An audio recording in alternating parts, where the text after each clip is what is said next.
বিশ্বনবীকে সাহাবাই কেরামের সাথে পরামর্শ করে করে কাজ করায় আমাদেরকে শিক্ষা দিল। ও দুনিয়ার মুসলমানেরা শুনে রাখো, ইসলাম পরামর্শের ভিত্তিতে যুগে যুগে এগিয়েছে। ইসলাম চলবে পরামর্শের ভিত্তিতে, ইসলাম চলবে গণতান্ত্রিক পন্থায়, ইসলাম চলবে জনগণের ম্যান্ডেটে। জনগণের ম্যান্ডেট ছাড়া স্বৈরতন্ত্রের সাথে ইসলামের কোনো সম্পর্ক থাকতে পারে না, ঠিক কি না? এটাই সূরা আশ-শূরা আমাদেরকে শিখায়, ঠিক কি না? অতএব মুসলমান ভাইয়েরা, যেখানে আছে গণতন্ত্র সেখানে আছে রহমত, আর যেখানে আছে স্বৈরতন্ত্র সেখানে আল্লাহর রহমত নাই, ঠিক কি না? আপনি ভাবতে পারেন, হুজুর এই ওয়াজ আমার শুনে লাভ কি? আমি তো সরকার না, আপনি আপনার পরিবারের সরকার।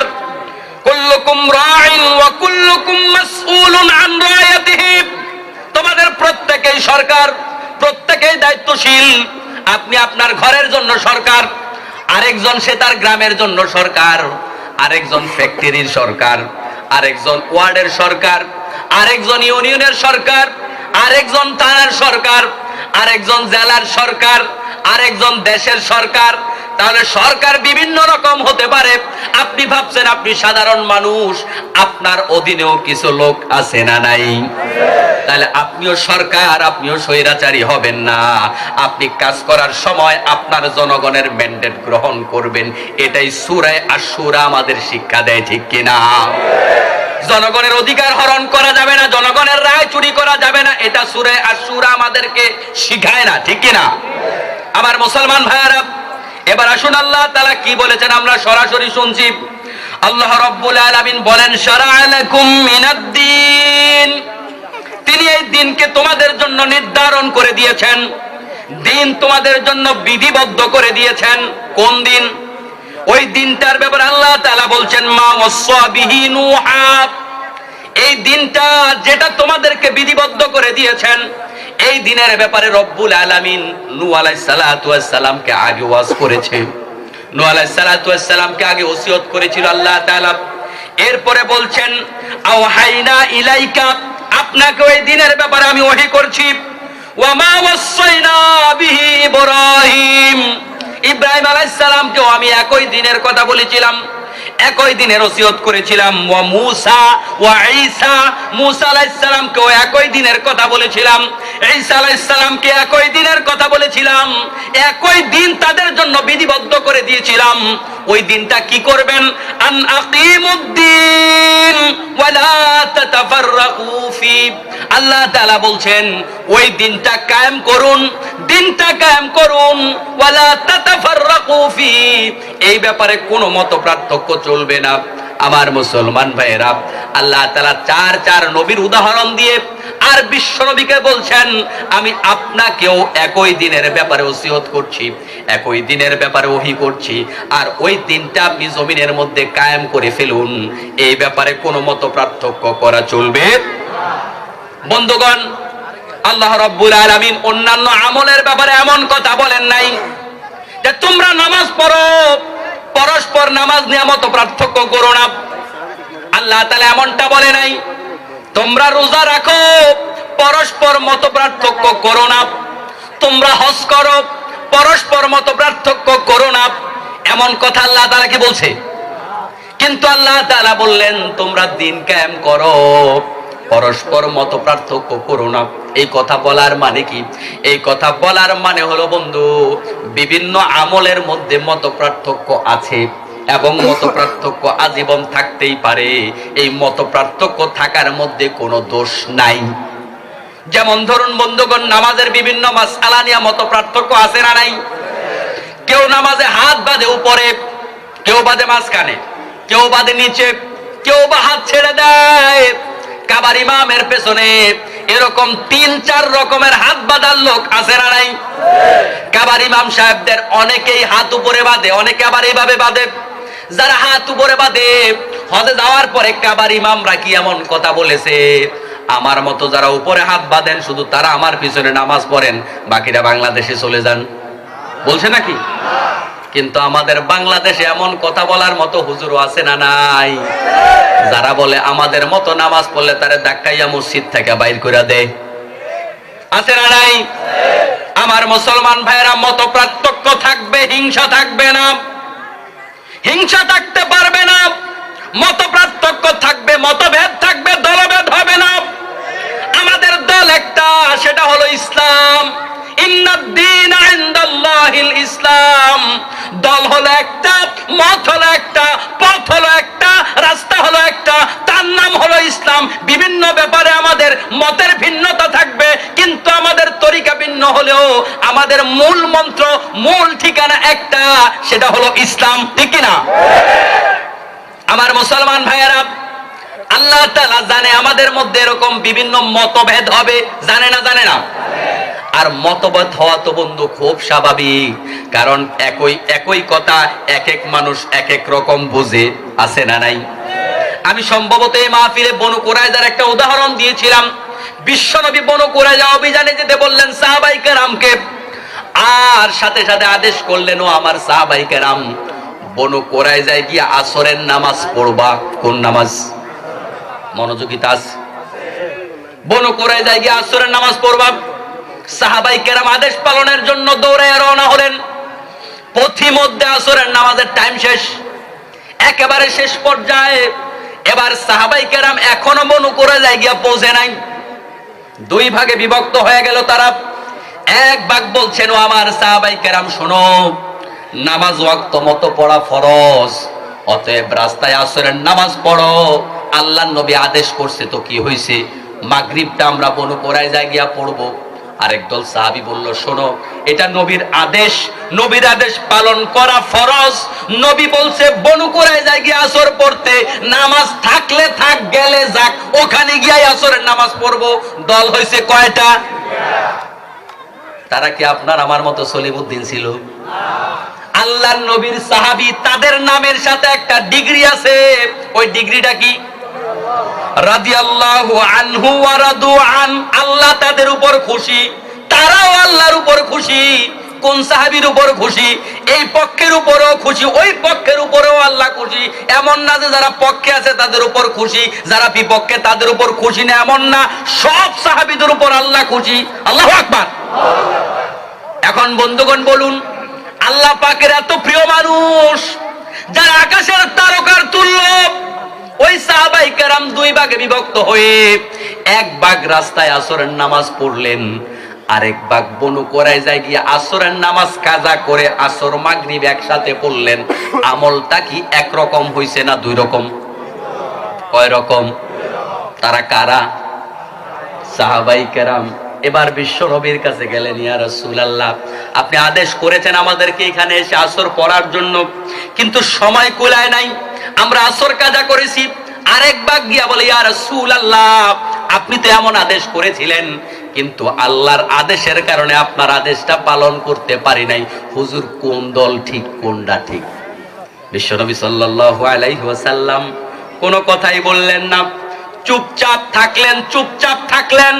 আল্লাহর নবী বুঝিয়ে দিলেন, ও আমার সাহাবায়ে কেরাম শোনো, তোমরা যারা রাস্তায় আসরের নামাজ পড়েছো, তোমাদের আমলটাও ঠিক আছে।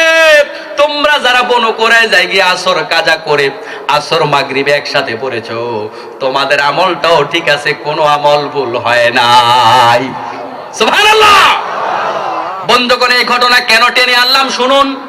এর দ্বারা বোঝা যায় রাস্তায় যারা আসর পড়েছে তাদের আমল ওকে, যারা আসর মাগরিব একসাথে পড়েছে তাদের আমল ওকে।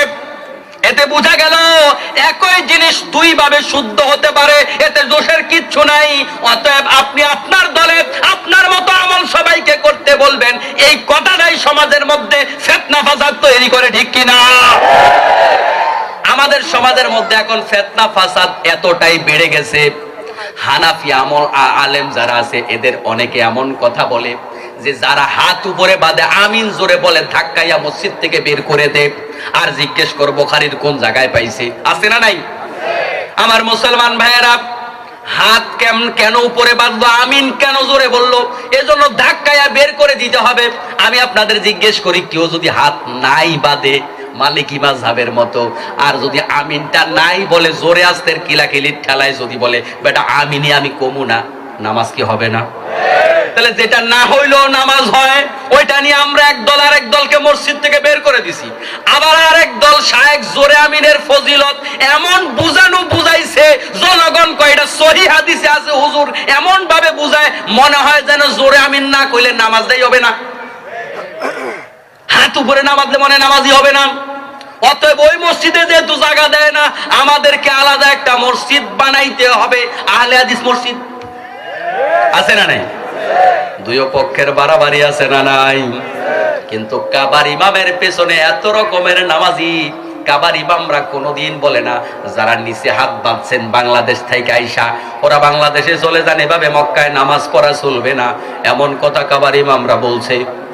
তা আমরা এত বুঝি কেন? আসলে মতভেদ গুলো এগুলো অন্যায় না, এগুলো দোষ না। আমি আরেকটা কথা প্রায় সময় বলে থাকি, ডক্টর খন্দকার আব্দুল্লাহ জাহাঙ্গীর রহিমাহুল্লাহ, তাকে বলা হয়েছিল যে স্যার আমরা আমিন জোরে বলি, তারা আমিন আসতে বলে, স্যার কোনটা ঠিক? দুই দল কিলাকিলি করে পরে স্যারের কাছে গেছে। স্যারে বলতেছে শোনো, আমিন যারা জোরে বলো ওই জোরে আমিন বলাটা হাদিসে আছে, অসুবিধা নাই। আর তোমরা যারা আমিন আসতে বলো তোমাদের আস্তে আমিনটাও হাদিসে আছে, অসুবিধা নাই। তবে শুনে রাখো তোমরা যে কিলাকিলি করো ওই কিলাকিলিটা হাদিসে নাই। কথা কি বুঝতে পেরেছেন? তাহলে আমিন আসতে বলো এটা হাদিসে আছে, অসুবিধা নাই। আমিন জোরে বলো আস্তে হাদিসে আছে, অসুবিধা নাই। কিন্তু কিলাকিলি যে করো ওইটা হাদিসে নাই, এটা অসুবিধা আছে। আমার মুসলমান ভাইরা, এর দ্বারা বোঝা যায় আমলের ভিন্নতা হতে পারে না, পারে না। কেউ 8 তাকবীরের 6 তাকবীরে নামাজ পড়ে, কেউ 12 তাকবীরে নামাজ পড়ে, কোনো সমস্যা নাই, পড়েন, নামাজ পড়লেই হলো। কেউ নামাজের পরে মোনাজাত করে সম্মিলিত, আবার কেউ করে না, অসুবিধা নাই, নামাজ পড়লেই হলো। কেউ বন্ধুগণ 8 রাকাত তারাবির নামাজ আদায় করে, কেউ 20 রাকাত আদায় করে। বন্ধু পড়েন, অসুবিধা নাই, সুন্দর করে পড়েন, পড়লেই হলো। সবার পক্ষে দলিল আছে না নাই? তাহলে আমাদের এই সমস্ত মতভেদ গুলোতে কোনো অসুবিধা, বরং এটা বিশ্বনবী সাল্লাল্লাহু আলাইহি ওয়াসাল্লামের যত মুজিজা ছিল তার মধ্যে অন্যতম একটা মুজিজা। রাসূল আমাদের মাঝে আজকে নাই, রাসূল না থাকার পরেও রাসূলের প্রত্যেকটা হাদিসের উপর আমল হচ্ছে। আমরা আপনারা যারা একগুঁয়েমিতা করে চাই সবাই আমার মতো আমল করুক, সবাই আমার মতো উপরে বাঁধুক, অথবা আমার মতো নিচে বাঁধুক, অথবা আমার মতো এভাবে 8 রাকাত পড়ুক, এরকম যারা একগুঁয়েমিতা করছি বন্ধু, এক এক ব্যাপারে 2, 4, 5 রকমের হাদিস পাওয়া যায়। তাহলে আপনার কথা মতো যদি আমল করতে যাই, বিশ্বনবীর বাকি 4টা হাদিস বাদ পড়ে যায়। এজন্য যারা বলেন মাযহাব 4টা হুজুর, এটা একটা মতভেদ, না না, এটা ভালো কাজ, এটা ভালো কাজ, এটা আমার নবীর মুজিজা। বিশ্ব নবী নামন শ্রেষ্ঠ নবী, যে নবীর রেখে যাওয়া প্রত্যেকটা হাদিসের উপরে জমিনের মধ্যে আমল আছে, এটা আমার নবীর শ্রেষ্ঠ মুজিজা, ঠিক না? 4 মাযহাব না হলে এভাবে সবগুলো আমল একসাথে জমিনে চলতে পারতো না। আপনি একটা নিয়ে পড়ে থাকবেন, বাকি হাদিস আপনাকে বাদ দিতে হবে। তাহলে 4 মাযহাব হওয়াতে নবীর সুন্নাত বেশি রক্ষা হলো। এটা ভালো না খারাপ? ভালো চিন্তা করুন, পজিটিভ চিন্তা করুন, নেগেটিভ চিন্তা করবেন না। একটা লোক মসজিদে এসেছে, তাকে ধাক্কাইয়া মসজিদ থেকে বের করে দিয়েন না বন্ধু, তাকে নামাজ পড়তে দেন, এটাই হওয়া উচিত, ঠিক কিনা? বলছিলাম প্রিয় ভাইরা আমার, আল্লাহ তাআলা বলেছেন আনাকিমুদ্দিন ওয়ালা তাতাফাররাকু ফি, তোমরা দিন কায়েম করো, দিন কায়েম করো, পরস্পর মতভেদ তৈরি করো না, মত পার্থক্য তৈরি করো না। এর দ্বারা রব্বুল আলামিন বোঝাতে চায়, ও ভগবান মুসলমানেরা, তোমাদের নামাজ নিয়ে মত পার্থক্য হতে পারে, সুন্নাত বিষয়ে মত পার্থক্য হতে পারে, মুস্তাহাব বিষয়ে মত পার্থক্য হতে পারে, পাগড়ি নিয়ে মত পার্থক্য হতে পারে, ছোটখাটো বিষয়ে মত পার্থক্য হতে পারে। এটা আমি আল্লাহ বরদাস্ত করব, অসুবিধা নাই, এতে কোনো সমস্যা নাই। তবে আমি আল্লাহ রব্বুল আলামিন চিরতরে তোমাদের জন্য নিষিদ্ধ করে দিলাম হলো এটা, যে জমিনে আল্লাহর বিধান কায়েম হবে, আল্লাহর দ্বীন কায়েম হবে। এই ব্যাপারে তুমি যেই দলের লোক হও না কেন, যেই মতের লোক হও না কেন, যেই পীরের মুরিদ হও না কেন, যেই দেশের মানুষ হও না কেন, পুরুষ হও কিংবা মহিলা হও, যেই হও না কেন, আকিমুদ্দিন, এই ব্যাপারে জমিনের মধ্যে কোনো মত পার্থক্য চলবে না। এটা চিরতরে নিষিদ্ধ করেছেন কে?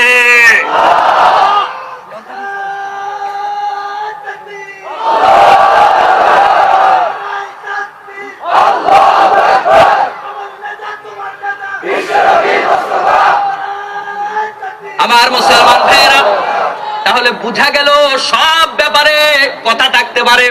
অনেক সময় আমরা যখন কোনো মিটিং এ বসি, সামাজিক জ্ঞান দরবারে বসি, তখন আমরা মাঝখানে হাত উঠে বলি আমার একটু কথা আছে, বলি না ভাই? তাহলে যে কোনো ব্যাপারে কথা থাকতে পারে। আপনার আমলটা আমার মতো নাও হতে পারে, আপনার চিন্তাধারা আমার মতো নাও হতে পারে, আর না হওয়াই স্বাভাবিক। এটা ধরেই আমাদেরকে একে অপরকে ভালোবাসতে হবে। আজকে সমাজের মধ্যে ভালোবাসার বড় অভাব। তার কারণ হলো আমরা মতের ভিন্নতা দেখলেই তাকে আর ভালোবাসতে পারি না, ঠিক কিনা? আমরা টুপির ভিন্নতা দেখলে তারে আর সালাম দেই না। আমরা যদি দেখি ওই লোক সুন্নি, আমি ওয়াহাবি, এখন একদল আরেক দলরে মুসলমানও মনে করে না, আছে না নাই? আমার মুসলমান ভাইয়েরা, বড় আফসোস, বড় আফসোস, আল কুফরু মিল্লাতুন ওয়াহিদুন, সব কাফেররা এক হয়ে গেছে। আপনি দেখেন ফেনী শহরের বিভিন্ন জায়গায়, ঢাকা শহরের বিভিন্ন জায়গায় লেখা আছে, বিভিন্ন সাইনবোর্ডে, বিভিন্ন ব্যানারের মধ্যে লেখা আছে হিন্দু, বৌদ্ধ, খ্রিস্টান ঐক্য পরিষদ, আছে না নাই? তাদের সবার কি কিতাব এক? তাদের সবার চিন্তাধারা এক? আমার মুসলমান ভাইয়েরা, তাহলে বিভিন্ন ধর্মের কুফরি মতবাদের লোকেরা এক হতে পারল, ইসলাম ওয়ালারা এক হতে পারলো না কেন? এটা বড় পরিতাপের বিষয়। আর এজন্যই গোটা দুনিয়া জুড়ে মুসলমানরা আজকে মার খায়, ঠিক কিনা? আমার মুসলমান ভাইয়েরা, ভালোবাসতে হবে, ভালোবাসতে হবে। আপনারা লক্ষ্য করেছেন ইরাকে যখন বুশ হামলা করেছিল, ওই হামলা করার সময় ইরাকেও মুসলমানদের মধ্যে বিভিন্ন দল এবং উপদল ছিল, বিভিন্ন রকমের দল ছিল, ইসলামী দল, অন ইসলামী দল, বিভিন্ন রকমের পাগড়ির কালার সেখানেও ছিল। বুশ যখন আক্রমণ করেছিল তখন দেখে দেখে সবুজ পাগড়ি গুলার আক্রমণ করছিল, কালো টুপি গুলার আক্রমণ করছিল, যাদের দাড়ি আছে শুধু তাদেরকে আক্রমণ করেছে। যোগে যোগে কাফের বেঈমানরা যেখানে আক্রমণ করেছে, তাদের আক্রমণের টার্গেট হলো কালিমা আছে যেখানে বোমা মারো সেখানে, মুসলমান আছে যেখানে বোমা মারো সেখানে। ওরা যদি এই সমস্ত ইসলাম ধ্বংসের কাজে এক হতে পারে, আমরা কেন ইসলাম কায়েমের কাজে এক হতে পারবো না? আল্লাহ সে কথাই এই আয়াতের মধ্যে বলছে, ও মুসলমানেরা, দিন কায়েম করা ফরজ, দিন কায়েম করা ফরজ। রাজনৈতিক চিন্তা তোমার ভিন্ন হতে পারে, তোমার চার ভিন্ন হতে পারে, দল ভিন্ন হতে পারে, আদর্শ ভিন্ন হতে পারে, ভাষা ভিন্ন হতে পারে, জমিনে আল্লাহর আইন চলবে, এই ব্যাপারে মত পার্থক্য করতে পারবা না। এই ব্যাপারে মত পার্থক্য করলে তোমার ঈমান থাকবে না।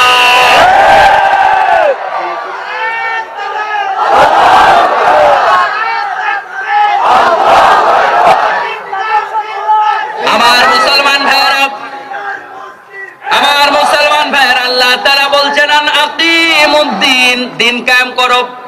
এখন বন্ধু, কায়েম মানে কি আর দিন মানে কি বুঝার দরকার আছে না নাই? মন দিয়ে কথা বুঝুন, আলোচনা মন দিয়ে শুনুন। কায়েম মানে কি? আমার মুসলমান ভাইয়েরা, আমরা বাংলায় কায়েম মানে বুঝি প্রতিষ্ঠিত হওয়া। প্রতিষ্ঠিত কাকে বলে? যেটা না হলে পরে মানুষ ঘৃণা করে, মানুষ টিটকারি করে, ওইটাকে বলে প্রতিষ্ঠিত হওয়া।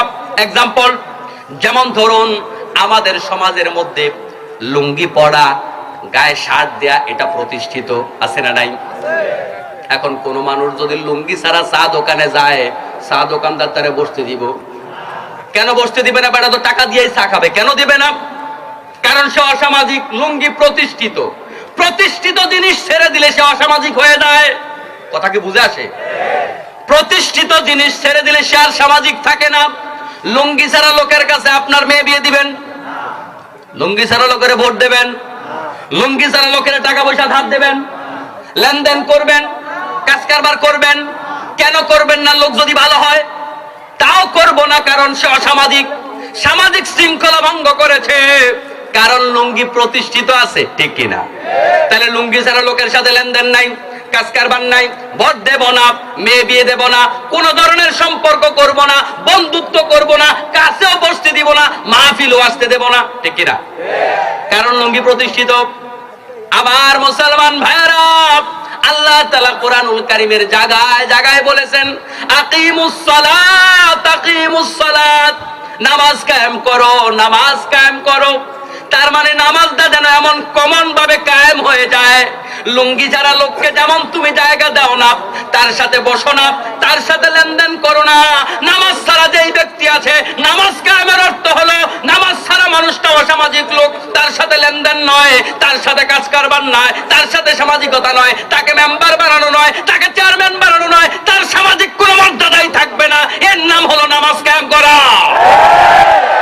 তার মানে আমাদের সমাজে নামাজ কায়েম আছে। আল্লাহ রাব্বুল আলামিন বললেন নামাজের মতো দিনটাকেও কায়েম করো। এই দিনটা কি? দিন মানে হলো জীবন ব্যবস্থা। দিন মানে হলো জীবন ব্যবস্থা। আমার মুসলমান ভাইয়েরা, জীবন ব্যবস্থা কাকে বলে? জীবন ব্যবস্থা হলো জীবন পরিচালনা করতে গিয়ে জীবনের সাথে সম্পৃক্ত যত আইন কানুন নিয়ম নীতি যা কিছু আছে সব ইসলাম প্রোভাইড করবে। ইসলামের দেয়া নিয়ম নীতি শৃঙ্খলার আলোকে আপনার ব্যক্তি জীবন, পারিবারিক জীবন, সামাজিক জীবন, রাষ্ট্রীয় জীবন, আন্তর্জাতিক জীবন, নৌকাটা থেকে শুরু করে জাতিসংঘ পর্যন্ত, পাকঘর থেকে শুরু করে সংসদ ভবন পর্যন্ত, খেতকামার থেকে শুরু করে সর্বোচ্চ আদালত পর্যন্ত সব জায়গায় আল্লাহর বিধান নবীর সুন্নাত মতো চালাবেন। এর নাম হলো দিন কায়েম করা। এখন বন্ধুগণ বলুন দেখি, আমাদের সমাজে ইসলাম আমরা ব্যক্তি জীবনে যদিও মানি, দিনটা কি এভাবে সমাজে কায়েম আছে? দিনটা আমাদের সমাজে কায়েম নাই সেভাবে। আমরা জীবনের কোন কোন জায়গায় দিন মানি, সব জায়গায় দিন মানি না। কিন্তু আল্লাহর আদেশ হলো উদখুলু ফিস সিলমি কাফা, ইসলামে পরিপূর্ণরূপে দাখিল হয়ে যাও। ওয়ালা তাত্তাবিউ খুতুওয়াতিশ শাইতান, শয়তানের পদাঙ্ক অনুসরণ করো না। তার মানে আল্লাহ তাআলা বুঝায় যারা ইসলামে পরিপূর্ণ রূপে ঢুকে না তারা শয়তানকে অনুসরণ করে। আল্লাহ এই কথা পরপর বলেছেন, উদখুলু ফিস সিলমি কাফা ওয়ালা তাত্তাবিউ খুতুওয়াতিশ শাইতান, ইসলামে ঢুকে যাও, শয়তানকে মান্য করো না, শয়তানের পদাঙ্ক অনুসরণ করো না। এর দ্বারা বোঝা যায় অর্ধেক ইসলামে ঢুকলাম, অর্ধেক বাইরে থাকলাম, তার মানে আমি শয়তানের কামে যুক্ত হলাম। তাহলে ইসলামে ঢুকতে হলে পরিপূর্ণ রূপে ঢুকতে হবে। অর্ধেক ইসলামে ঢোকার কোনো জায়গা নাই। কিন্তু আমাদের সমাজে অধিকাংশ মানুষের চিন্তাধারা হলো এমন, ইসলামের সাথেও আছি, শয়তানিও করি, ভালো কাজেও আছি, মন্দ কাজেও আছি। এই চিন্তার লোক সমাজে কম না বেশি? আল্লাহ রাব্বুল আলামিন বলেন, এই জাতীয় লোক যারা আছে, যারা ইসলামকে এক জায়গায় গ্রহণ করে আরেক জায়গায় ছেড়ে দেয়, বাইনা যালিকা সাবিলা উলাইকা হুমুল কাফিরুনা হাক্কা, ইসলাম মানে মানব রচিত মতবাদ মানে দুইটার সমন্বয়ে মোটামুটি মডারেট মুসলমান। আমি ইসলামও মানি, নূর ইসলামও মানি, শয়তানিও করি, ভালোটাও করি, মাহফিলেরও সভাপতিত্ব করি, মমতাজের গানের মঞ্চেরও সভাপতিত্ব করি, কোন জায়গায় আমি পিছায় নাই। বাইনা যালিকা কাওয়ামা, এই চিন্তার লোক যারা, আমি কিন্তু ভালো মানুষ, আমি সবার সাথে আছি। হুজুর দেখলে কয় হুজুর আপনাদের সাথেই আছি, আপনাদের দোয়া ছাড়া তো আমাদের চলেই না। আবার যখন কনসার্টে যায় তখন কয় মৌলবাদীদের জায়গা ফেনি জ্বালায় নাই। এই দুইটার সমন্বয় যারা করে চলে আর মনে মনে ভাবে আল্লাহ তাআলা তো অন্তত আমার একটা কবুল করবেই, আল্লাহ রাব্বুল আলামিন তাদের ব্যাপারে ফতোয়া দিচ্ছেন, কোন আলেমের ফতোয়া নয়। উলাইকা হুমুল কাফিরুনা হাক্কা, এরা শুধু কাফের না, এরা হলো টাটকা কাফের। কিন্তু এই চিন্তার লোক সমাজে কম না বেশি? অনেক বেশি, অনেক বেশি। যে ইসলামও মানে শয়তানিও করে, শুধু খায় মসজিদেও আসে। আমার মুসলমান ভাইয়েরা, কিন্তু আল্লাহ পাকের আদেশ হলো ইসলাম পালন করতে চাও, ইসলামে ঢুকতে চাও, ইসলামে ঢুকলে তোমার লাভ, আমার কোনো লাভ নাই। তবে ইসলামে ঢুকলে পরিপূর্ণ ঢুকতে হবে, আধা আধি ইসলামে ঢোকার কোনো সুযোগ।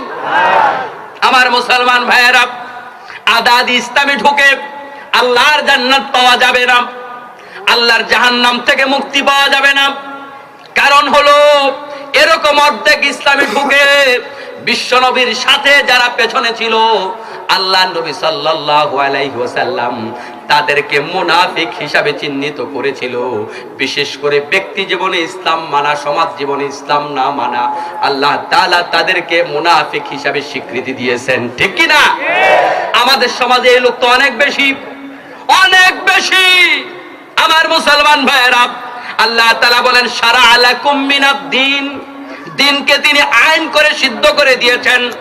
শারা'a মানে হলো আইন করে দেয়া। আল্লাহ তাআলা যদি কোনো বিষয় আইন করে দেয়, এর উপরে মানুষের আইন চলে?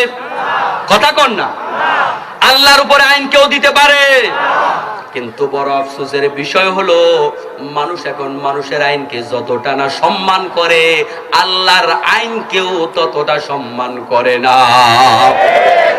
এই যে আজকের আলোচনায় মাওলানা আব্দুল্লাহ আল আমিন সাহেব বলে গেছেন যে আমরা যখন পর্দার ওয়াজ করি তখন কিছু লোকেরা আমাদেরকে বলে ব্যাকডেটেড, হুজুররা আমাদেরকে পিছিয়ে রাখতে চায়। ইসলাম কি বিধান দিছে, মুখ ঢাইকা রাখা যায় না, নিঃশ্বাস বন্ধ হয়ে আসে। এখন কিন্তু মাস 3টা লাগায় হাঁটে, এখন নিঃশ্বাস বন্ধ হয় না। আমার মুসলমান ভাইরা, ইসলাম যেটা করে সেটার মধ্যেই কল্যাণ আছে, ঠিক কিনা? যার সব চাইতে বড় প্রমাণ হলো যে সমস্ত মুসলিম দেশগুলো আছে সেগুলাতে করোনার আক্রমণ কম, কারণ আমাদের মুসলিম ভাই বোনেরা পর্দা করে, ঠিক কিনা? তারা আমাদেরকে এখন যে হাত ধোয়ার শিক্ষা দেয়, এটা আমরা জন্মের পর থেকে শিখেছি, আর এর বরকতটাও আমরা এখন পেয়েছি, ঠিক কিনা? তাহলে ইসলাম আছে যেখানে, কল্যাণ আছে সেখানে। হয়তো তুমি বুঝো না, হয় তুমি বুঝো না, কিন্তু ইসলামের মধ্যে সব চাইতে বেশি কল্যাণ, ঠিক নাকি? আমার মুসলমান ভাইয়েরা, আল্লাহ তাআলা বলছেন শারা'a, শারা'a মানে হলো আইন করে দেয়া, বিধান করে দেয়া। আল্লাহ রাব্বুল আলামিন আইন করে দিয়েছেন। কিন্তু এখন সব চাইতে বড় আফসোসের বিষয় হলো এখন আমরা আল্লাহর আইনের চাইতে বান্দার আইনকে বেশি ভয় পাই। আমরা এখন রবের চাইতে র‍্যাবকে বেশি ভয় পাই। র‍্যাব যদি আপনারে ফোন দিয়া কোনো কথা বলে যে আমি র‍্যাবের প্রধান বলছি অথবা র‍্যাবের অমুক ব্যাটালিয়ন থেকে বলছি, আপনাকে এই এই করতে হবে, কোন বেটা না করবে? কিন্তু রবের কথাগুলো বক্তারা কত কত ভাবে বলে যায়, নামাজ পড়ুন, নামাজ পড়ুন, নামাজ পড়ুন, দাড়ি রাখুন, রোজা রাখুন, ভালো কাজ করুন, হালাল খান, হারাম খাবেন না। কত কত বলি রবের কথা, কয় জনা এখানে ঢোকায়। ইমাম সাহেব কত কথা প্রত্যেকটা সপ্তাহে বলে যায়। ইমাম সাহেব রবের কথা বলতে বলতে ইমাম সাহেব বুড়া হয়ে গেছে, কিন্তু বন্ধুগণ সুদ ঘুষ বুড়া হয় নাই, সুদ ঘুষ আস্তে আস্তে আরো জোয়ান হয়েছে। ইমাম সাহেব ওয়াজ করতে করতে সুদের বিরুদ্ধে, ইমাম সাহেব মারা গেছে, সুদ ঘুষ মারা যায় নাই, এগুলা আরো তাজা হয়েছে, ঠিক কিনা? তাইলে আমরা রবের চাইতে র‍্যাবকে ভয় বেশি পাই, এটাই বাস্তবতা। অথচ রবের উপরে কাউকে ভয় পাওয়া জায়েজ না, এটা শিরক। ভয়, ভয় এবং ভয়। আজকে সমাজে হক কথা হয় না ভয়ের কারণে, ন্যায় বিচার হয় না ভয়ের কারণে, সঠিক সাক্ষ্য দেয় না ভয়ের কারণে। সব জায়গায় ভয়। মুসলমানের মনে, মানুষের মনে মানুষের ভয় ঢুকে গেছে। অথচ আল্লাহ তাআলা কুরআনুল কারীমের পাতায় পাতায় বলেছে ইত্তাকুল্লাহ, ইত্তাকুল্লাহ, ইত্তাকুল্লাহ। আল্লাহ তাআলা এতবার করে বলেছেন, কিন্তু বান্দা খবর নাই। বান্দা আল্লাহরে ভয় পায় না, বান্দা আল্লাহর বান্দারে ভয় পায়। অথচ বন্ধুগণ এটা স্পষ্ট শিরক, এটা হওয়ার কথা ছিল না। আল্লাহ রাব্বুল আলামিন বলেছেন ফালইয়াবুদু রাব্ব হাযাল বাইত আল্লাযী আত'আমাহুম মিন জু'ইন ওয়া আমানাহুম মিন খাউফ। আল্লাহ তাআলা বলেছেন ওই ঘরের মালিকের গোলামি করো, ওই ঘরের মালিক কাবার মালিকের গোলামি করো। তিনি তোমাদের খাবারের চাহিদা পূরণ করে দেবেন, তিনি তোমাদের ভয় দূর করে দেবেন, নিরাপত্তা দেবেন। আল্লাহর কথা ঠিক না বেঠিক? মাহফিল আসলে ঠিক, পরে অনেকের সময় ঠিক থাকে না। আল্লাহর কথা যদি ঠিক হয়, আল্লাহর গোলামি করলে যদি ভয় দূর হয়, তাহলে মানুষ কেন মানুষকে ভয় পাবে? আল্লাহকে ভয় করলে, আল্লাহর গোলামি করলে যদি খাবারের ব্যবস্থা হয়, তাহলে আমরা চাকরির ভয়ে হক কথা কেন বলি না? আমার মুসলমান ভাইরা, তার মানে আমাদের অন্তরে আল্লাহর ভয়ের চাইতে বান্দার ভয় এখন বেশি ঢুকে গেছে, ঠিক কিনা? এজন্য যে গোলাম মানুষকে বেশি ভয় পাবে, আল্লাহর নবী বলেন মানুষকে তারা বেশি ভয় দেখাবে যারা আল্লাহকে বেশি ভয় পায়। দুনিয়ার সব মানুষ তাদেরকে ভয় পায়। এজন্য আল্লাহকে ভয় পেতে হবে, তাহলে আল্লাহ তাআলা আমাদের আসল ভয় দূর করে দেবে, ঠিক কি না? আমার মুসলমান ভাইয়েরা, ঈসা আলাইহিস সালামকে বলেছিলাম, ইব্রাহিম আলাইহিস সালামকে বলেছিলাম, আচ্ছা প্রিয় ভাইয়েরা আমার, এই চারজন নবী ছোট নবী না বড় নবী? ছোট নবী না বড় নবী? এই চারজনের নামে এখানে লোকজন আছে না? আছে, এখানেও আছে। মুসা নামে আমাদের সমাজে মানুষ নাম রাখে, ঈসা নামে নাম রাখে, ইব্রাহিম নাম রাখে, এগুলো আমাদের সমাজে আছে না নাই? তাহলে চারজন নবী পরিচিত নবী, কোরআনুল কারীম আল্লাহ তাআলা তাদের নাম বলেছেন, তাহলে এদের মর্যাদা কম না বেশি? 100 লক্ষ পয়গম্বরের ভেতরে আল্লাহ তাআলা গুটি কয়েক নবীর নাম কোরআনুল কারীমে এনেছেন, আর এর মধ্যে চারজনের নাম বেশি বেশি জিকির করেছেন। তার মানে চারজন খুব গুরুত্বপূর্ণ নবী। আল্লাহ বলছেন, ও দুনিয়ার মানুষ শোনো, আমি চারজন নবীকে এই দিনের ব্যাপারে ওসিয়ত করেছিলাম, এই দিনের ব্যাপারে আদেশ করেছিলাম, আর ওই আদেশটা এই ফেনীর তারাইয়ের লোকদেরকেও আমি করতেছি। সুবহানাল্লাহ। চারজনকে করার মানে হলো চারজন বড় বড় পয়গম্বরের নাম বলে আল্লাহ বুঝান। এই আদেশ চারজনকে নয়, লক্ষ লক্ষ পয়গম্বরকে আল্লাহ তাআলা একই আদেশ করেছিলেন। এটাই আল্লাহ বুঝাতে চান চারজন নবীর নাম বলে। সুবহানাল্লাহ। শুধু তাই না প্রিয় ভাইয়েরা আমার, এই চারজন নবীর নাম বলে আল্লাহ রাব্বুল আলামিন আমাদেরকে দিনের আরো কিছু শিক্ষা দিতে চান। আল্লাহ তাআলা বুঝাতে চায়, ও ফেনীর মুসলমানেরা, তোমরা যদি আমার এই ফরজটা পালন করতে চাও, এই দিনটা কায়েম করতে চাও, তাহলে তোমরা দয়া করে নূহ আলাইহিস সালামের জীবনী পড়ো। তোমরা যদি দিন কায়েম করতে চাও, তাহলে একটু মুসা আলাইহিস সালামের জীবনী পড়ো। তোমরা যদি দিন কায়েম করতে চাও, ইব্রাহিম আলাইহিস সালামের জীবনী পড়ো। দিন কায়েম যদি করতে চাও, ঈসা আলাইহিস সালামের জীবনী পড়ো। আল্লাহ এটাই বুঝাতে চায়, ঠিক কি না? পড়লে কি হবে? পড়লে কি হবে শুনুন আমার মুসলমান ভাইয়েরা, দিনের খেদমত করা আর দিন কায়েমের কাজ করা, দুইটা কথার মধ্যে ব্যবধান আছে না নাই? আপনি দিনের খেদমত করবেন, আপনাকে প্রটোকল দেওয়া হবে, আপনার দরবারে গরু মহিষ পাঠানো হবে, আর আপনি দিন কায়েমের কথা বলবেন, আপনার উপর জুলুম হবে। দুটা এক জিনিস নয়। দিনের খেদমত আর দিন কায়েম এক জিনিস নয়। আপনারা সবাই অনেকেই জানেন সূরা কাফিরুনের শানে নুজুল। আপনারা জেনে থাকবেন বিশ্বনবী সাল্লাল্লাহু আলাইহি ওয়াসাল্লামকে আবু জাহেল, আবু লাহাব, উতবা সাহেবের গোষ্ঠীরা প্রস্তাব দিয়েছিল, নবী হে, আপনার সাথে অনেক তর্ক হয়েছে, বিতর্ক হয়েছে, অনেক ঝগড়াঝাটি হয়েছে, আর বিতর্ক করতে চাই না। দয়া করে আপনার সাথে আমরা একটা সন্ধিতে আবদ্ধ হতে চাই। সন্ধি হলো এই, আপনি জানুয়ারি মাসে এসে আমাদের মূর্তি গুলার একটু পূজা করে যান। আমরা ফেব্রুয়ারি মাসে গিয়া ইনশাআল্লাহ তারাবির নামাজে শরীক হইয়া যাব। মার্চ মাসে আমাদের দশরথে আপনি একটু পূজা করে যান। এপ্রিল মাসে আমরা এবার হজ করে আসব। এভাবে আপনারা আমরা মিলে একটু ধর্মটারে ভাগাভাগি করি, একটু নিকোজিশন করি, মিলে মিশে আমরা একটু ধর্মটারে পালন করি। এই প্রস্তাব রাসূলকে দিয়েছে না দেয় নাই? দেওয়ার পরে আল্লাহর নবী বলেছে, না ভালো কথাই কইছো, আর কিলাকিলি করুম না, চলো আমরা একাকার হইয়া যাই। এমন কথাকে রাসূল বলেছেন। এখন আমাদের অতি উদারতা দেখাই থেকে একাকার হওয়ার নাজির আছে না নয়? মুসলমান হিন্দুদের পূজা মণ্ডপে যেতে পারবে না, কোন মুসলমান বিদর্মীদের গানের মঞ্চে যেতে পারবে না। এখন আমাদের লোকেরা যায় না, হিন্দুদের পাঠা জবাই করে, পাঠা বলি দেয়, ওই জায়গায় মুসলমানের সন্তান যায়, আর আপনি একটা হিন্দুর বাচ্চাকে, একটা হিন্দুর সন্তানকে জোর জবরদস্তি করেও আপনার গরু কোরবানি দেখাতে আনতে পারবেন না।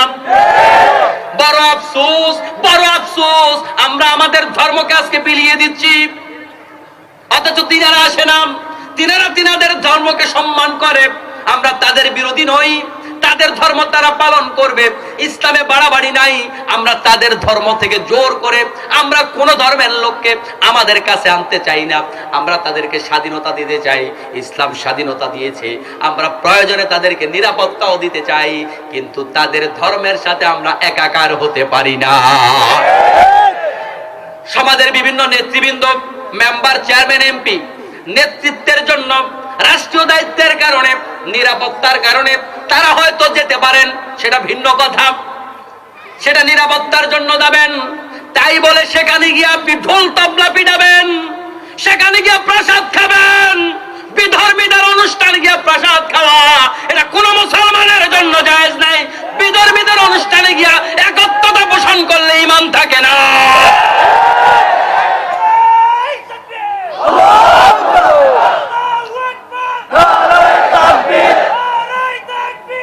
আমার মুসলমান ভাইয়েরা, এজন্য ইসলাম পালন করতে হবে খালেস ভাবে। কিভাবে? মুখলিসিনা লাহুদ্দিন, খালেস ভাবে ইসলাম পালন করো। ইসলামকে অন্য ধর্মের সাথে মিশিয়ে দেওয়া যাবে না বন্ধু। আজকে আমাদের সমাজে বলছিলাম, আল্লাহর নবী সাল্লাল্লাহু আলাইহি ওয়াসাল্লাম তাদের এই প্রস্তাব শুনে তাদের সাথে একমত হয় নাই, বরং সোজা সাপটা আল্লাহর পক্ষ থেকে জবাব দিয়ে দিয়েছেন, লাকুম দীনুকুম ওয়ালিয়া দিন। তোমাদেরটা নিয়ে তোমরা থাকো, আমারটা নিয়ে আমি আছি। আমি তোমাদের পূজায় যেতে পারি না, তোমরা আমার আল্লাহর নামাজ পড়ারও দরকার নাই যদি এরকম নিকোজিশন করা লাগে। ঠিক কি না? আমার মুসলমান ভাইয়েরা, তাহলে ইসলামে ঢুকতে হবে পরিপূর্ণ রূপে। অর্ধেক ঢুকলে আল্লাহ কবুল করবে না। কিন্তু আমাদের সমাজে এখন এই অর্ধেক ঢুকার প্রবণতা অনেক বেশি। একই মানুষ হজ করে আবার ইসলামও চায় না, এমন মানুষ সমাজে আছে না নাই? বন্ধুগণ, একটা উদাহরণ খেয়াল করুন, যারা হজ করে তারা গরিব না ধনী? ধনী মানুষ। অধিকাংশ হাজি হলো যারা মেম্বার, যারা চেয়ারম্যান, যারা এমপি, যারা মন্ত্রী, যারা সচিব, তাদের অধিকাংশই হাজি। ঠিকই না? অধিকাংশ হাজি। আর তারাই তো সমাজ চালায়, তারাই তো সংসদে গিয়ে আইন বানায়। ঠিকই না? বন্ধুগণ বলুন, যারা আজকের সংসদে আছেন, কেউ ভুল বুঝবেন না, মনে কষ্ট পাবেন না। একেবারে স্বাধীনতার পর থেকে এ পর্যন্ত আগেও যারা বিভিন্ন দলের ভাইরা সংসদে গিয়েছে, যারা আইন বানিয়েছে, আইন বানানোর ক্ষমতা যারা রাখেন বন্ধু, তাদের অধিকাংশই হাজি। ঠিকই না? কিন্তু তাদের কাছে গিয়া বলেন কোরআনুল কারীম দিয়ে সমাজ চলুক, এরকম আইন আপনারা সংসদে পাস করেন, করবে? করেছে। তার মানে বন্ধুগণ বোঝা গেল, এই যে হাজী সাহেবেরা আজকে আমাদের সমাজে নেতৃত্ব দিচ্ছেন, সমাজে অসংখ্য হাজিও এমন আছে কাবায় গিয়ে হজ করেছে কিন্তু আল্লাহর আইন চায় না। বেশি লোক দরকার নাই, সমাজে ইসলাম নাই, সমাজ থেকে ইসলাম উঠে যাচ্ছে। আজকে বেশি লোক লাগবে না, আপনার আমার মতো পাবলিক লাগবে না। যদি শুধুমাত্র এদেশের হাজিরা বাংলার জমিনে আল্লাহর কোরআনের বিধান চায়, নবীর সুন্নাত কায়েম চায়, এদেশে আল্লাহর কোরআন কায়েম হয়ে যাবে। তার মানে আমার সমাজের হাজিরাই ইসলাম চায় না। ঠিক না ভাই? হাজিরাই চায় না ইসলাম, আর কে চাইবে? আল্লাহ রাব্বুল আলামিন আমাদেরকে বললেন দিন কায়েম করো। তবে দিন কায়েম করার কাজ করা আর দিনের খেদমত করা দুই জিনিস। এই দিন কায়েমের কাজ করেছে এই চারজন নবী। নবী হে, আমি আপনাকেও এই কাজ করার জন্য আদেশ করছি। চারজন নবী কাজ করার পরে কি হয়েছে শুনুন। নবী নূহ আলাইহিস সালাতু ওয়াস সালাম, তার নাম নূহ ছিল না। মনোযোগিতা আছে তো আপনাদের?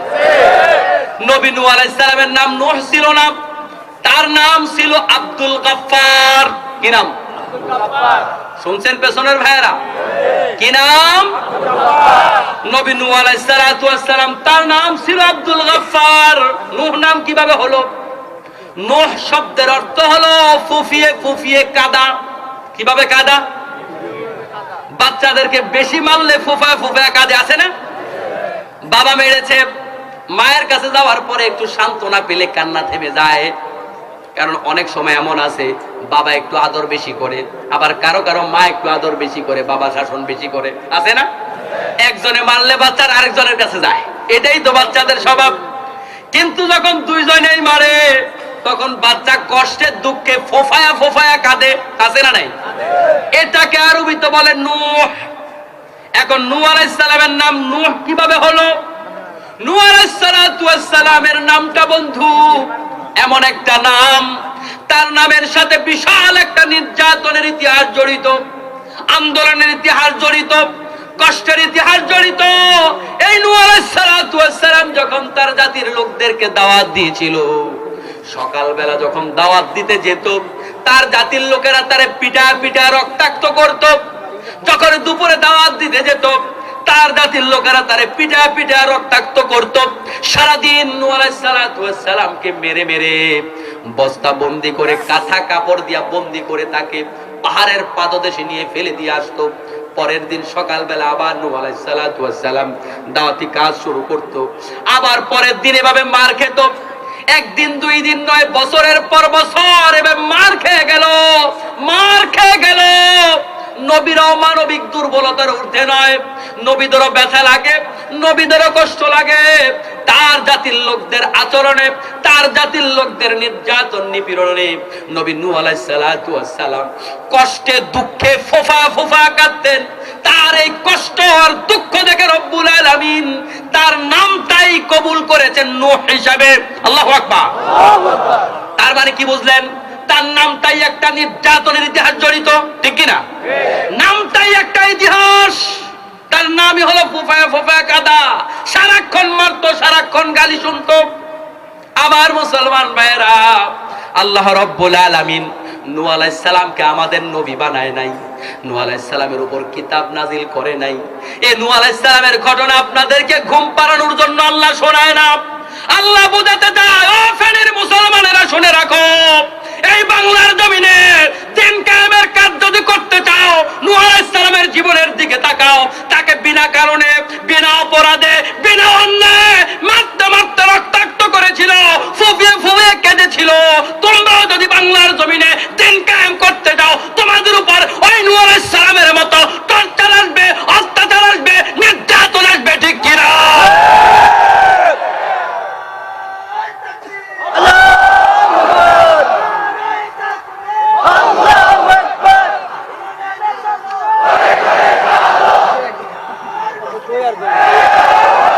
আমার মুসলমান ভাইরা, তাহলে বোঝা গেল আল্লাহ তাআলা কোরআনুল কারীমের মধ্যে কোনো কথা বেহুদা বলে না।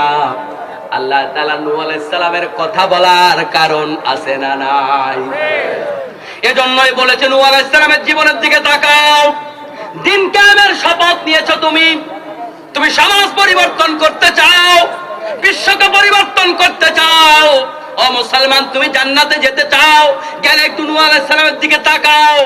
এই পথ ফুল বিছানো নয়, এই পথ কার্পেট বিছানো নয়, এই পথ কাঁটাযুক্ত। জান্নাত কাঁটা দিয়া ঘেরা, জান্নাত কষ্ট দিয়া ঘেরা, জান্নাত হামলা দিয়া ঘেরা, জান্নাত মামলা দিয়া ঘেরা। জান্নাতে যেতে চাও, তাহলে নূহ আলাইহিস সালামের মতো তোমাকে ভাগ্য বরণ করতে হবে, তবেই তুমি জান্নাতে যেতে পারবা। তবে ওয়ালা তাহিনু ওয়ালা তাহজানু ওয়া আনতুমুল আ'লাউনা ইন কুনতুম মুমিনিন। ও বাংলার মুসলমান, তাই বলে এটা ভেবো না আমি তোমাদের খালি পথে একা একা ছেড়ে দিয়েছি। হতাশ হয়ো না, নিরাশ হয়ো না। নূহ আলাইহিস সালামের মতো কষ্ট দিল, মনে রেখো এই জমিনে তোমারই বিজয় হবে ইনশাআল্লাহ, যদি তুমি ইমানদার হতে পারো। আমার মুসলমান ভাইরা, আল্লাহ তাআলা বলছেন, নবী হে, এই দিনের কথা কেবল আমি আপনাকে বলছি না, শুনুন। এই দিনের কথা আমি ইব্রাহিম আলাইহিস সালাতু ওয়াস সালামকেও বলেছিলাম। ও বাংলার মুসলমানেরা, দিনের কর্মীরা, ও মুসলমান ভাইরা, দিন যদি বুঝতে চাও, জান্নাতে যদি যেতে চাও, ওই দিন যদি শিখতে চাও, তাহলে এবার ইব্রাহিম আলাইহিস সালামের জীবনী একটু পড়ো। কে ছিল বাবা ইব্রাহিম, তার জীবনী পড়ো। আমাদের বাবা ইব্রাহিম আলাইহিস সালাতু ওয়াস সালাম তো ওই ব্যক্তি যিনি সর্বপ্রথম তার বাবাকে দাওয়াত দিয়েছিল। শুধু বাবাকে দাওয়াত দেয় নাই, দুনিয়ায় আসার আগেই তার বিরুদ্ধে ষড়যন্ত্র আছে না নাই? নমরুদ দুনিয়ায় আসার আগেই, নমরুদ ইব্রাহিম আলাইহিস সালাম দুনিয়ায় আসার আগেই ষড়যন্ত্র করেছে। যত গর্ভবতী মহিলা আছে সব গ্রেফতার কর, সব গ্রেফতার কর।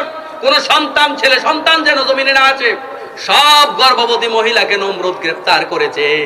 কিন্তু আল্লাহ তাআলা যদি কাউকে বাঁচায় রাখতে চায়, দুনিয়ার কেউকে মারতে পারে? আল্লাহ যদি দুনিয়ায় আনতে চায়, নমরুদকে আটকায় রাখতে পারবে?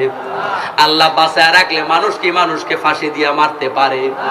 তার প্রমাণ তো নবী ইব্রাহিম আলাইহিস সালাতু ওয়াস সালাম দুনিয়ায় আসে নাই, এর আগেই ষড়যন্ত্র শুরু। কিন্তু ইব্রাহিম আলাইহিস সালাতু ওয়াস সালামের মা এতটা পাতলা চিতলা, তিনি যে গর্ভবতী এটা বুঝাই দেয় না। সুবহানাল্লাহ কোন ইশারা কার? আমার মুসলমান ভাইয়েরা, ইব্রাহিম আলাইহিস সালাতু ওয়াস সালাম একটা গর্তের মধ্যে, গুহার মধ্যে তার জন্ম হয়েছে। মা তাকে গুহায় রেখে দিয়েছে। সেখান থেকে বারবার করে মা আপ ডাউন করতে পারবে না, বারবার করে দুধ পান করাতে আসতে পারবে না। ইব্রাহিম আলাইহিস সালাতু ওয়াস সালাম ছোট বাচ্চারা যেমনি ভাবে আঙ্গুল চুষে, এভাবে আঙ্গুল চুষতেন। আর এর মাধ্যমে রব্বুল আলামিন ইব্রাহিম আলাইহিস সালাতু ওয়াস সালামের খাবারের ব্যবস্থাটা করে দিতেন। সুবহানাল্লাহ। আল্লাহ তাআলা বুঝাতে যাও, বাংলার মুসলমানরা দিন কায়েমের কথা বলে চাকরির ভয় পাও কেন? আমি খাওয়াইতে তো চাকরি লাগে না, আমি তো ইব্রাহিমের সেই খোদা, খাওয়াইতে চাকরি লাগে না। আল্লাহ সেটাই বুঝাতে চায়। আল্লাহ তাআলা বুঝাতে চায় এই দিন কায়েমের পথ এত কঠিন পথ, দুনিয়ায় আসার আগেই ষড়যন্ত্র শুরু। আল্লাহু আকবার। আসার পরে দাওয়াত দিলেন বাবাকে, কারণ দুনিয়ার সবাই যদি পর হয়, বাবা মা পর হতে পারে না। কারণ সোরের বাবা মাও কিন্তু দেখবেন সোরের পক্ষে সাক্ষী দেয়, ঠিক না ভাই? সন্তান চোর হইলো, আমার ছেলে এত খারাপ না, বলে কি বলে না? তার মানে বাবা মা অন্তত সন্তানের পক্ষে থাকে, অন্যায় করলো। আর ইব্রাহিম আলাইহিস সালাতু ওয়াস সালাম তার বাবাকে যখন দাওয়াত দিয়েছিল, তার বাবা বলেছেন লা আরজুমান্নাকা, ও ইব্রাহিম শোনো, এই দাওয়াত থেকে যদি বন্ধ না করো, নমরুদের রাজত্বের জায়গায় তোমার রাজত্ব কায়েম করতে চাও, তোমার খোদাকে চিনি না তার রাজত্ব কায়েম করতে চাও, এটা সাদামাটা রাস্তা ভাবছো? শুনে রাখো ইব্রাহিম, আমি তোমার বাবা আজর বলছি, এই কাজ যদি না থামাও, লা আরজুমান্নাকা, আমি বাবা হয়ে তোমারে পাথর মেরে দুনিয়ার থেকে বিদায় করে দেব। আল্লাহু আকবার। কে বলছে? কে বলছে? খালু না বাবা? বাবা বলছে তোমারে পাথর মেরে হত্যা করব। আমার মুসলমান ভাইয়েরা, আল্লাহ তাআলা দিন কায়েম যারা করবে, যারা মুসলমান, যারা কোরআনওয়ালা, আজকের মাহফিলের শ্রোতা, আল্লাহ তাআলা তাদেরকে ডাক দিয়ে বোঝাতে চায়, ও তারালিয়ার মুসলমান শোনো, ফেনীর মুসলমান শুনে রাখো, যদি তুমি দিনের কথা বলো, দিনের দাওয়াত দাও, তোমার কোনো অন্যায় লাগবে না, কোনো অপরাধ লাগবে না। তোমাকেও এ কথা বলতে পারে, বেশি বাড়াবাড়ি করলে ফালাইয়া দিমু, এরকম খবর বলে না? বলে না? আল্লাহ তাআলা ওইটাই বুঝাতে চায়, দিনের কথা বললে অপরাধ লাগে না। ওয়ামা নাকামু মিনহুম ইল্লা ইউমিনু বিল্লাহিল আজিজিল হামিদ। তাদের অপরাধ একটাই, তাদের কেন হত্যা করা হলো? অপরাধ কোনো অপরাধ না, অপরাধ একটা, ঈমান এনেছে আল্লাহর উপর। অনেক আলেমরা কয়, হুজুর আমাদের দরবারে এত হাদিয়া আসে, অমুক হুজুরের উপর এত জুলুম কেন? নিশ্চয়ই কোন অন্যায় করেছে। বন্ধু, না না, ভুল চিন্তা, আপনার ভুল চিন্তা। আপনি যদি এমনটা মনে করেন যে অন্যায় করলেই জেলে যাওয়া লাগে, অন্যায় করলেই, অপরাধ করলেই কেবলমাত্র হামলা মামলা আসে, তাহলে আপনার অপবাদ আমার নবীর উপর পড়বে। কারণ আমার নবীও 3 বছর জেলখানায় ছিল। তাহলে আপনি কি বোঝাতে চান আমার নবী অন্যায় করেছে? নাউজুবিল্লাহ। এই কথা বললে ঈমান থাকবে? অতএব বন্ধু, বুঝে নিতে হবে, সত্য কথা বললে, ভালো কথা বললেও বিপদ আসতে পারে। আমার মুসলমান ভাইয়েরা, নবী ইব্রাহিম আলাইহিস সালাতু ওয়াস সালামের উপর বিপদ এসেছে, এটা আল্লাহর দেয়া পরীক্ষা, এটা আযাব গজব। এজন্য কোন বিপদ দেখলে মুসলমান আযাব গজব মনে করবে না। মুসলমান বিপদ দেখলে মনে করবে এটা আল্লাহর দেয়া পরীক্ষা, ঠিক কি না? ইযা আসাবাতহুম মুসিবাতুন ক্বালু ইন্না লিল্লাহি ওয়া ইন্না ইলাইহি রাজিউন। বিপদ মুসিবত আসলে মুমিন বলবে, এই বিপদ কার কাছ থেকে এসেছে? আল্লাহর কাছ থেকে বিপদ এসেছে, বিপদ সরিয়ে দেবেন কে? ওয়াস্তাঈনু বিস-সাবরি ওয়াস-সালাত।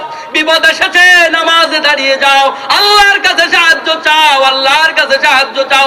বান্দার কাছে সাহায্য চাইয়া লাভ নাই। বান্দা জীবন বাঁচাতে পারে না, বান্দা জীবন ভিক্ষা দিতে পারে না, রাষ্ট্রপতি জীবন ভিক্ষা দেয়। এটাই যদি তোমরা বিশ্বাস করো, তাহলে বাংলাদেশের একজন রাষ্ট্রপতিও মারা যাইতো না।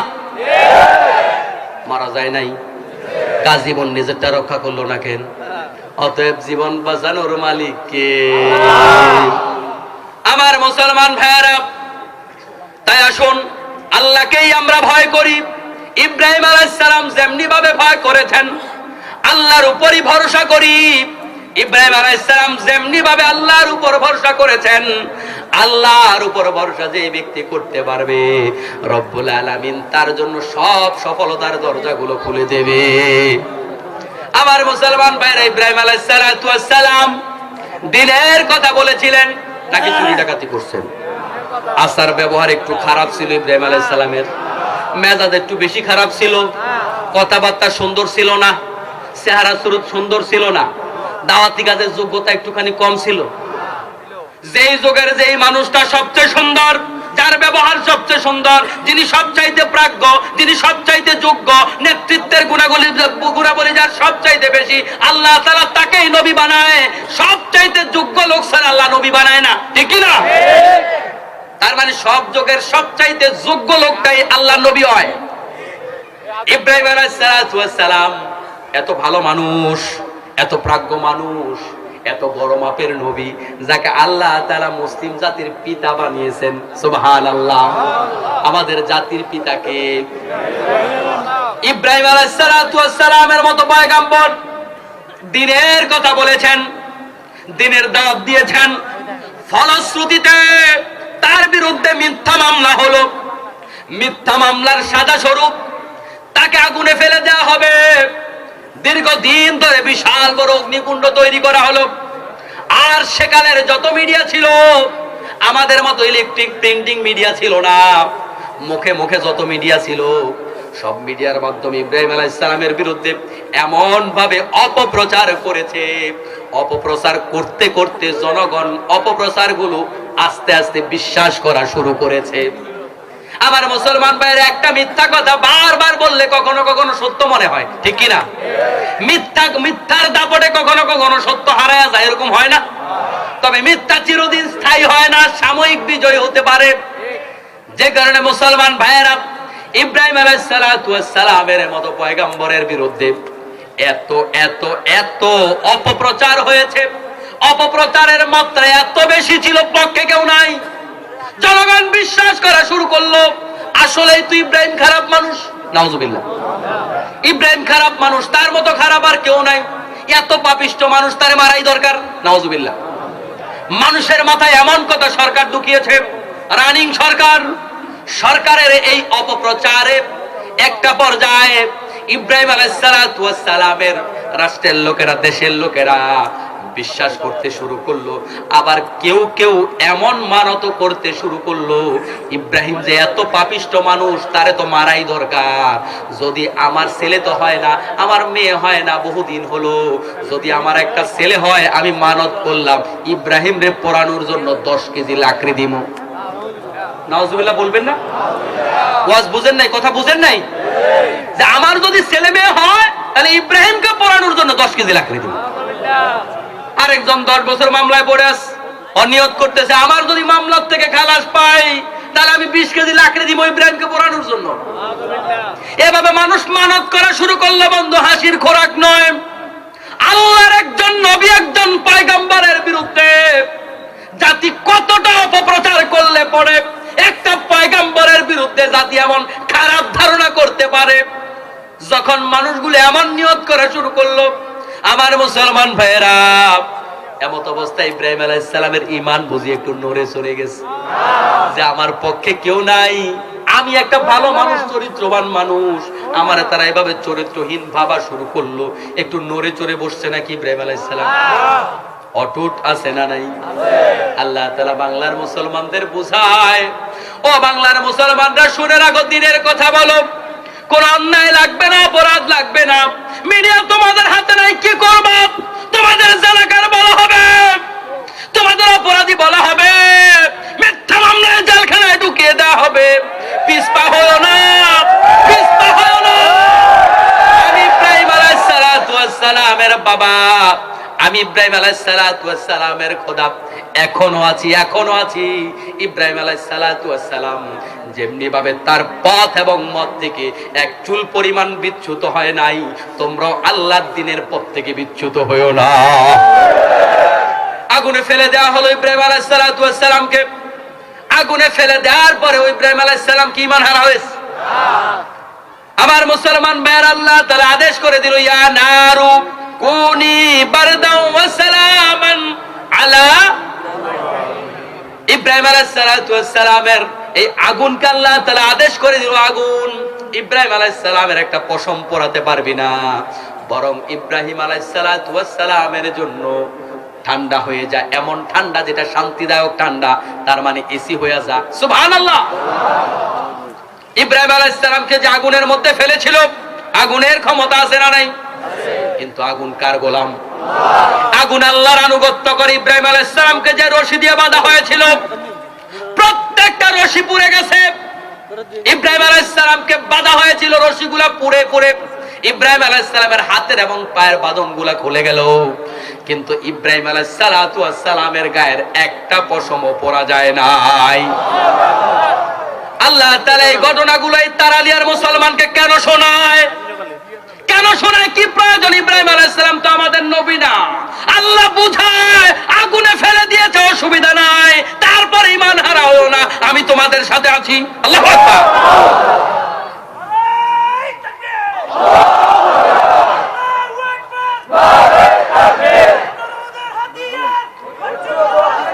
আমার মুসলমান ভাইয়েরা, আল্লাহ রাব্বুল আলামিন ইব্রাহিম আলাইহিস সালামকে এভাবে পরীক্ষা করেছেন। শুধু পরীক্ষাই করেন নাই, ইব্রাহিম আলাইহিস সালামকে যখন বুড়াকালে ইব্রাহিম আলাইহিস সালাম নাতি নাতনিদের সাথে গল্প করতেছে, ওই গল্পের সময় ইব্রাহিম আলাইহিস সালাম বলছে, ও আমার নাতি নাতনিরা শোনো, আমার জীবনের সবচাইতে সুখের সময় কোনটা তোমরা কি জানো? আমার জীবনের সবচাইতে সুখের সময় হলো ওই নমরুদের আগুনে যেই কয়দিন ছিলাম, এই কয়দিন আমি সবচাইতে সুখে ছিলাম। সুবহানাল্লাহ। কি বোঝা গেল?